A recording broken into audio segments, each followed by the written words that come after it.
Testing.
Welcome, everyone, with a special welcome to our visitors to this online gathering of the Unitarian Universalist Church of Bowling Green. My name is Michelle Steiner, and I will be your service associate. Our congregation is located in South Central Kentucky on this beautiful summer day. We have earned the designation from the Unitarian Universalist Association of being a welcoming congregation. This means that whoever you are, wherever you come from, however you identify, whoever you love, you are welcome here. Our Sunday services are different each week so that we can honor and learn from a wide array of traditions and beliefs. Today, our speaker is our very own Roxanne Spencer, and the name of her talk is Desperately Seeking Resilience. Though we each walk our own path here in this place and at this time, we journey together as one community. For Unitarian Universalists, the flaming chalice is a symbol of the light of learning and the love of our community. This morning, our chalice will be lit by fellow board member Christina Kruger. As our congregation's chalice is lit, you're welcome to sing along at home on mute. Hymn number 362, Rise Up, O Flame.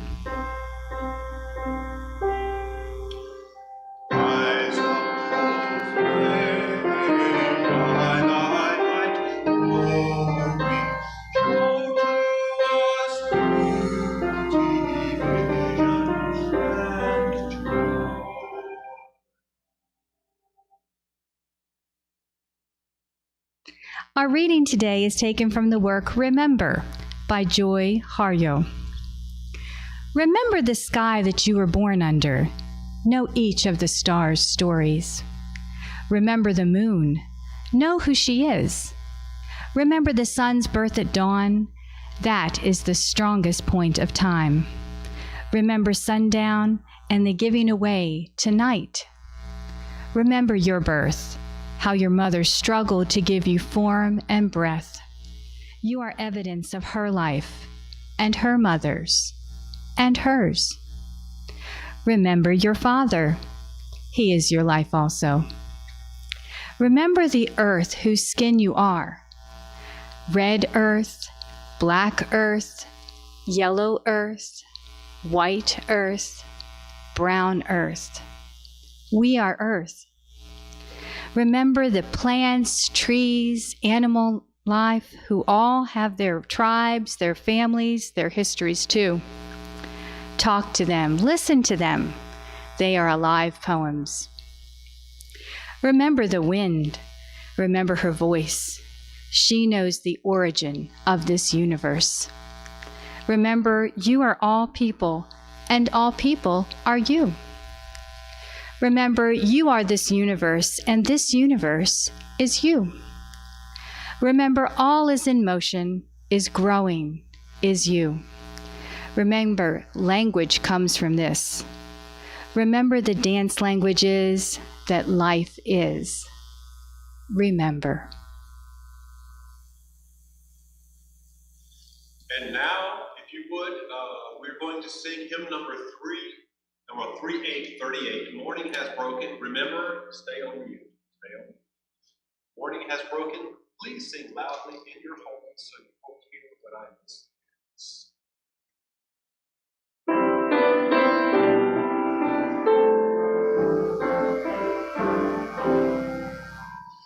Morning has broken like the first morning.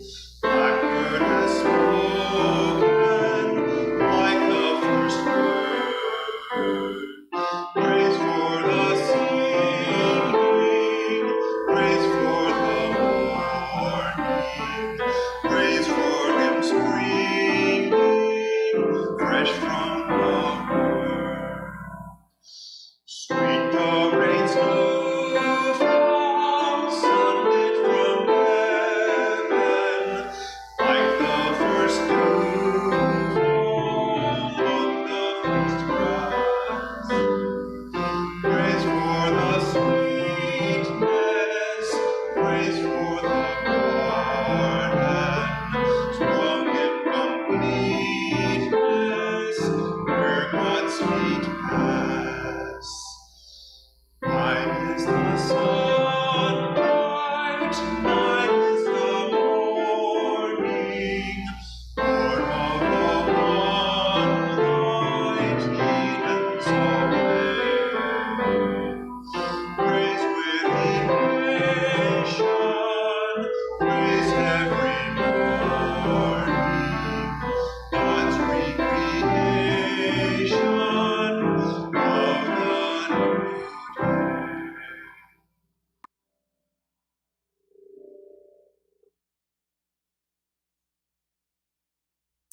This place and the work we do is supported by the voluntary generosity of all who contribute. As we listen to the offertory music, we invite you to utilize the information on the screen and in the chat to make a donation to support the work of our church.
We thank you for your gifts. May we use them wisely in the service of our congregation and our community.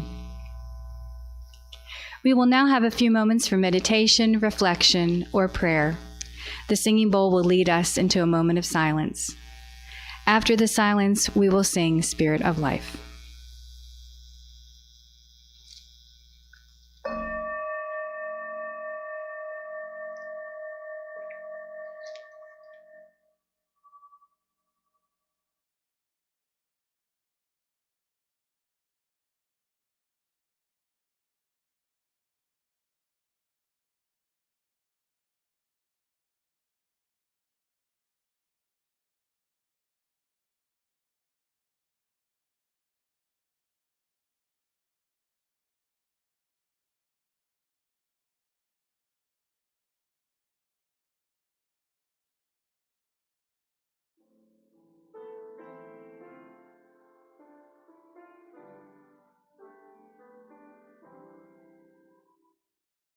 Spirit of life, come unto me.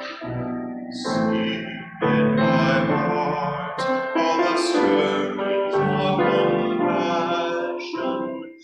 Blow in the wind, rise in the sea, move in the hand, give life the shape of justice. Roots hold me close, wings set me free.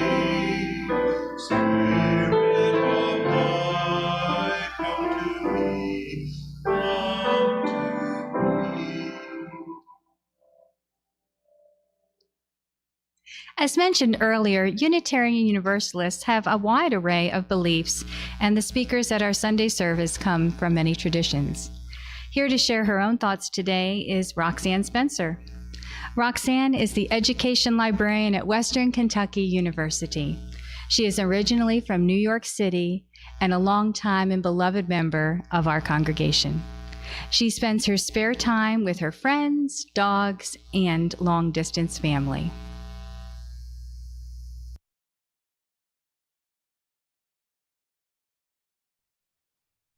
Good morning, everyone.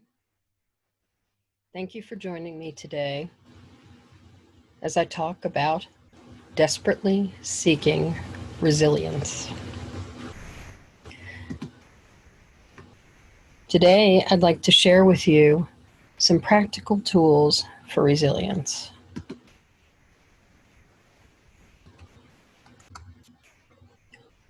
I'm a librarian, not a coach, nor a doctor, nor a therapist. So this information is descriptive rather than prescriptive. I don't know about you all, but lately I've been hanging on to my resilience by the skin of my teeth, as my late father used to say. Politics, police, pandemics. We can't solve the world's problems, but we can take a closer look at home. How many of us are struggling today with social distancing, challenges throughout our towns, states, regions, countries, travel bans around the world, the near constant violence surrounding peaceful protests in support of Black Lives Matter? How are you coping with community on a screen? My guess is that we're drawing heavily on our reserves of resilience as reopening plans backtrack in the wake of rising COVID-19 cases, and as we navigate the current disruptions to the world and the uncertainties ahead. Pandemics require the cultivation and nurturing of resilience.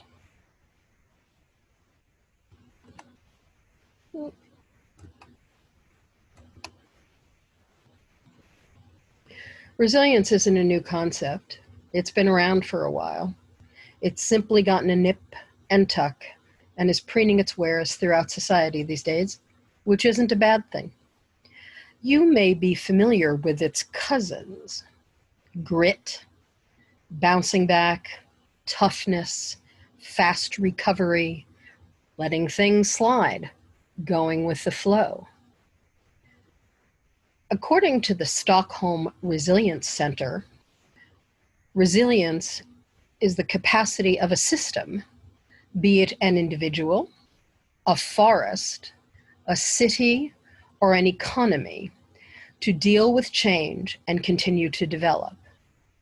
It is about how humans and nature can use shocks and disturbances like a financial crisis or climate change to spur renewal and innovative thinking. Resilience pops up in some interesting places. The World Bank refers to resilient cities and urban investment and sponsors art exhibits.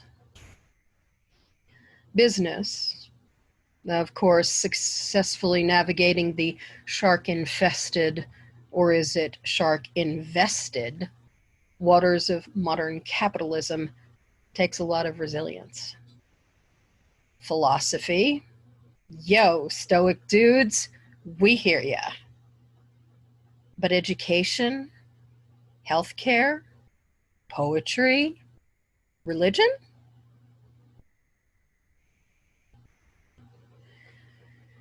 Christopher Berglund, who is an endurance athlete, coach, political activist, and author, reported on a King's College London study in 2016, which compiled a meta-analysis of multiple studies to better understand the neurobiology of stress and resilience.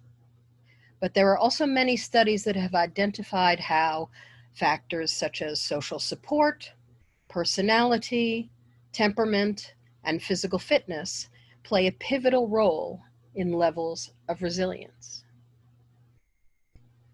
The King's College London authors of the 2016 neurobiology study acknowledged psychological factors, character traits, and lifestyle choices related to resilience, saying, "It should be noted that active coping strategies, humor, hardiness, and extroversion can promote resilience through fostering feelings of mastery, commitment, and competence, as well as the ability to help others through bonding. Importantly, the propensity of resilient individuals to express positive emotions in relation to negative events enables them to control their anxiety and fears." Resilience is so important, especially now when we are juggling work from home,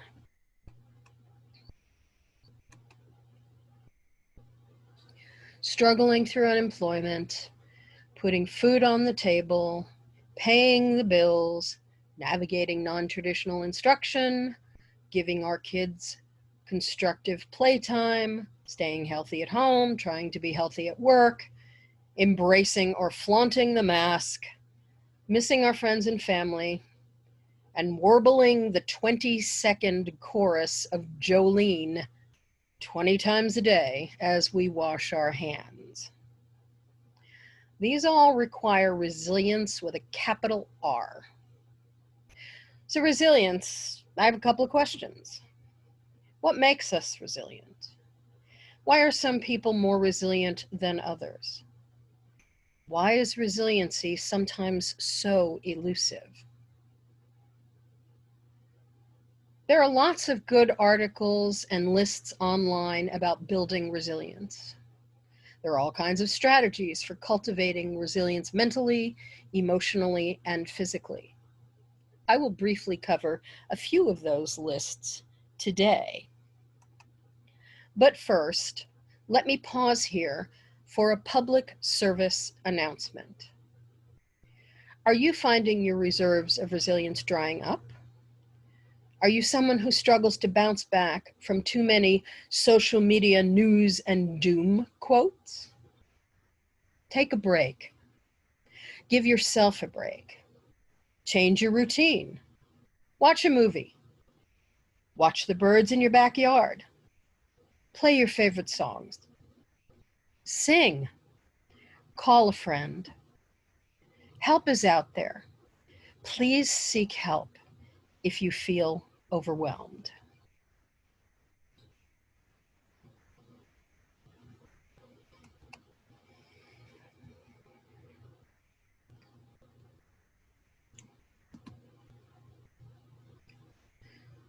John Daybell, a British educator, notes on his blog that resilience is at the very heart of well-being and is made up of the 7 C's: competence, confidence, connection, character, contribution, coping, and control.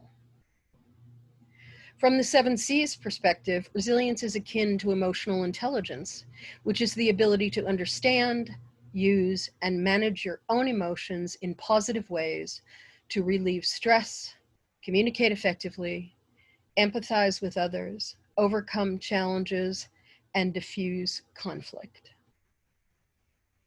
That is from Jean Siegel et al., Improving Emotional Intelligence. I think resilience and emotional intelligence are 2 sides of the same coin. You need resilience to build emotional intelligence, and you need emotional intelligence to build resilience. I also think John Daybell misses something in this 7 C's recipe, but more about that a little bit later. This makes me think of resilience and needs. Elena Aguilar includes the well-known Maslow's hierarchy of needs in her book, Onward, Cultivating Emotional Resilience in Educators. Any Psych 101 student is probably familiar with the physiological needs of air, water, food, shelter, sleep, clothing, reproduction, safety needs, personal security, employment, resources, health, and property, love and belonging, friendship, intimacy, family, sense of connection, esteem, self-respect, self-esteem, status, recognition, strength, and freedom. And at the top of the pyramid, self-actualization, desire to become the most that one can be.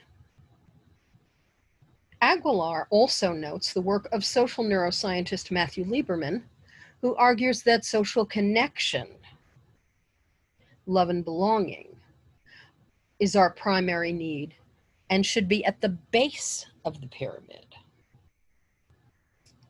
So community is an all-important need. Aguilar adds that we create our own definitions of building a healthy community, and she defines her own by saying, for me, a community that fosters my resilience is one that is inclusive of different ways of being, and one in which people listen well, individual and group accomplishments are celebrated, unhealthy conflict is addressed, and there is transparent decision-making. These sound to me like the ideal of Dr. Martin Luther King Jr.'s beloved community. And these are also key features of resilience for our own UU beloved community.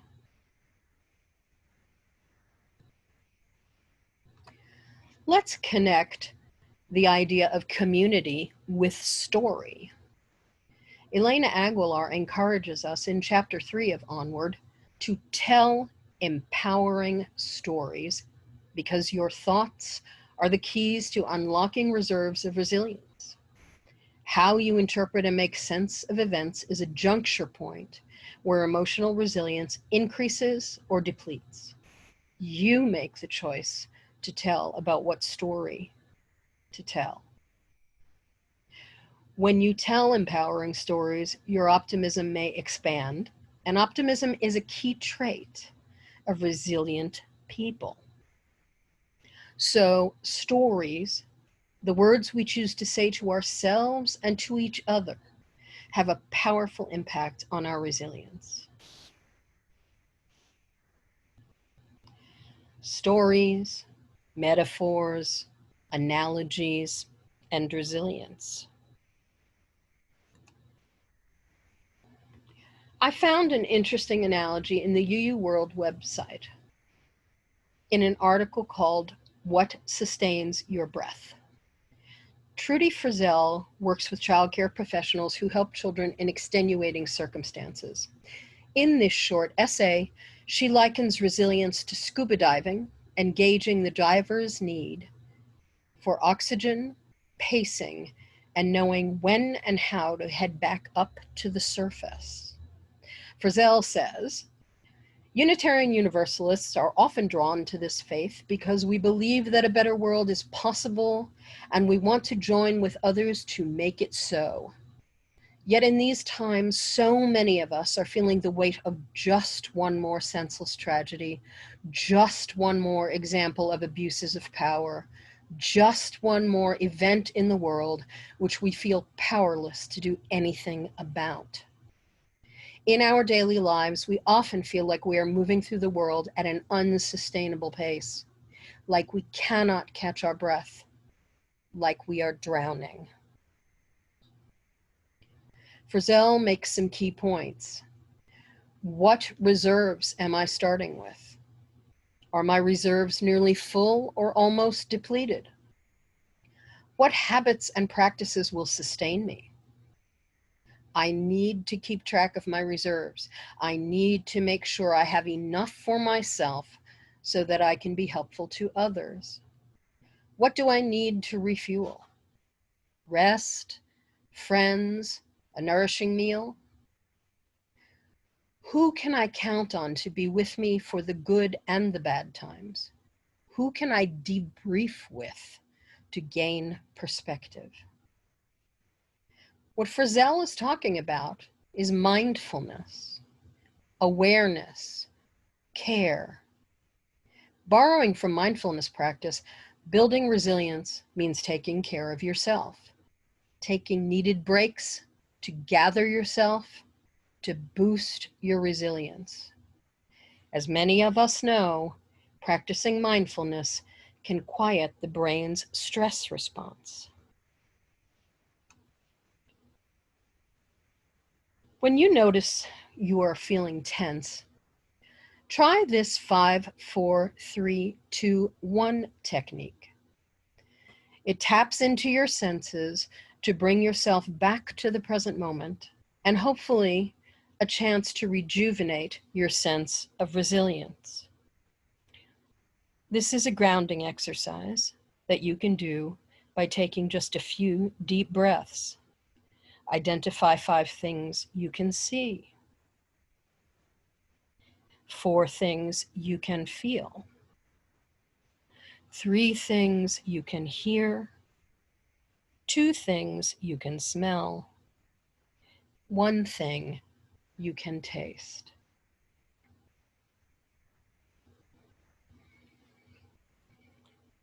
Resilience, compassion, and perspective. Going back to Elena Aguilar's Onward for a moment, in Chapter 8, Cultivating Compassion, she tells us that compassion for ourselves as well as for others helps us deal with the interpersonal challenges we face on a daily basis. Perspective allows us to recognize the complexity of a situation. Perspective allows us to empathize with others, see the long view, extricate ourselves from the drama of a moment, and identify a wider range of responses to an event. Which takes me back to the missing ingredient in John DeBell's 7 C's. If you recall, they are competence, confidence, connection, character, contribution, coping, and control. But I think there is an 8th C, an essential ingredient in any recipe for resilience: compassion for yourself and for others. Since I seem to be hooked on numbers in this talk about resilience, let's go back to Christopher Berglund, mentioned earlier, for his 12 Keystones of Resilience. 1, the close-knit human bonds and a supportive social network. 2, aerobic exercise and strength training. 3, mindfulness and meditation. 4, passion and a sense of purpose. 5, loving kindness and self-forgiveness. 6, laughter and a sense of humor. 7, curiosity and a sense of adventure. 8, pragmatic optimism and determination. 9, imagination and creative thinking. 10, music playlists and anthems. 11, gratitude and magnanimity. 12, faith and trust in something bigger than you. Some might call it God, Berglund says. You call it community or spirit of life or whatever we believe in. In closing, I'd like to share this little prayer by Danez Smith. Let ruin end here. Let him find honey where there was once a slaughter. Let him enter the lion's cage and find a field of lilacs. Let this be the healing, and if not, let it be. Thank you for joining me today. I hope you got some good ideas for boosting your own resilience. Thank you.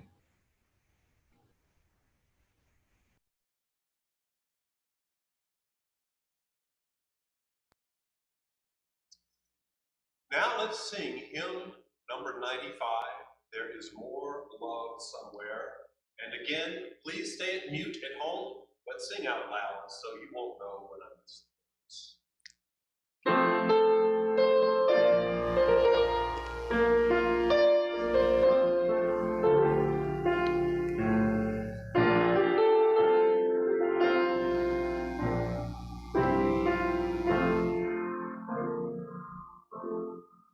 There is more love somewhere.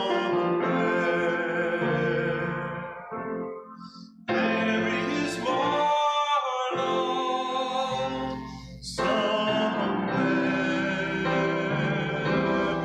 And I'm gonna keep on till I find it.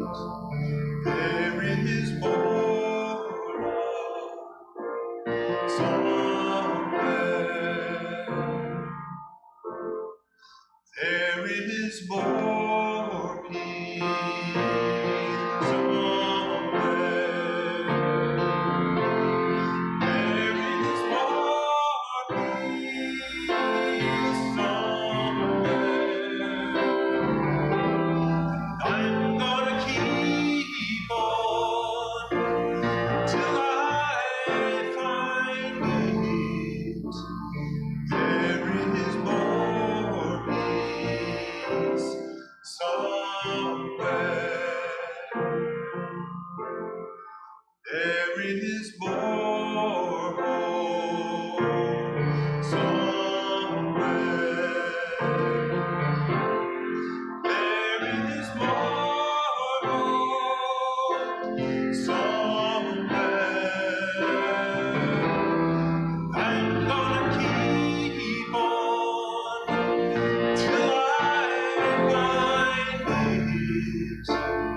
There is more peace somewhere.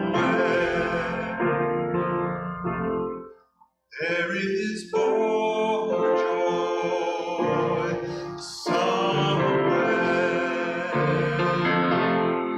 There is more joy somewhere. I'm gonna keep on till I find it.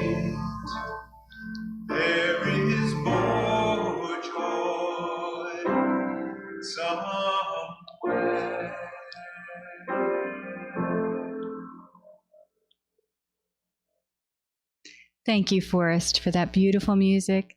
Thanks to Roxanne for that timely message. And a very special thanks to Matt Hazel.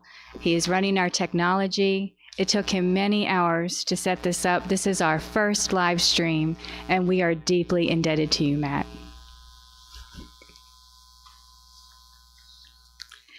We have a moment for community news. I do believe the newsletter deadline may be today or it may be soon. So if you have something to put in the newsletter, please do. And we would like to show off our brand new church t-shirt. If you've ordered one already or would like to get one now, please see Kathy Downs, and this could be yours. If you have any questions about Unitarian Universalism or about joining this congregation, please put a message in the chat and we will contact you. As always, you can find our more community news by reading the newsletter or the weekly email updates. Our website and our Facebook page are available online anytime. Christina will give our final reading.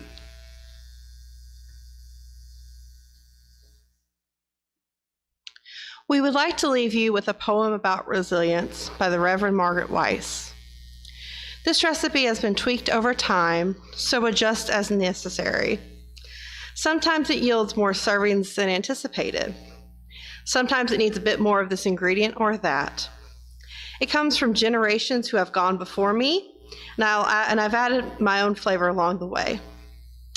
A recipe for resilience: 1 part courage, 2 parts tears of failure and doubt, 1 part deep listening, 1 part each of both silence and laughter, a dash of trust, a pinch of wonder, a heaping scoop of naps and snacks. In a separate bowl, mix together family, friends, and those who challenge you to be your best self with those with whom you disagree. Add slowly to the larger pot. Add a bay leaf for, well, whatever bay leaves do. And let simmer for as long as you need, which is often longer than you realize or anticipate. Keep the heat at an even temperature, hot enough to cook throughout, but not so hot it burns the bottom. Can be served at room temperature, warmed, or even cold if necessary. Serve alongside your favorite soft blanket, dog, cat, or other soft item. Make often. Share with others. Hold on to the leftovers. You'll need them after a long day that challenge your soul.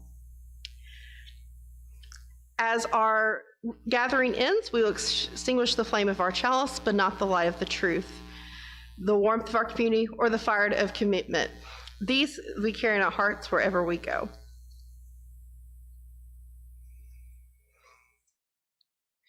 Thank you for joining us today. Our coffee hour will begin immediately following the postlude of you on Zoom. I say to you, go in peace, go in service to others, go in love. Amen, namaste, and so mote it be.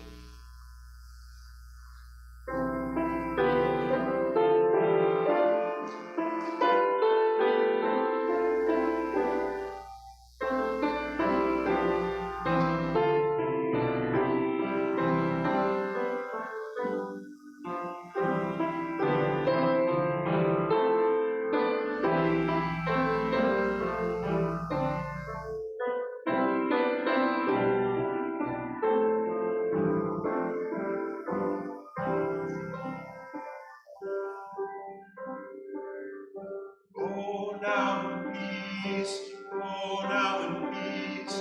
May the love we have surround you everywhere, everywhere.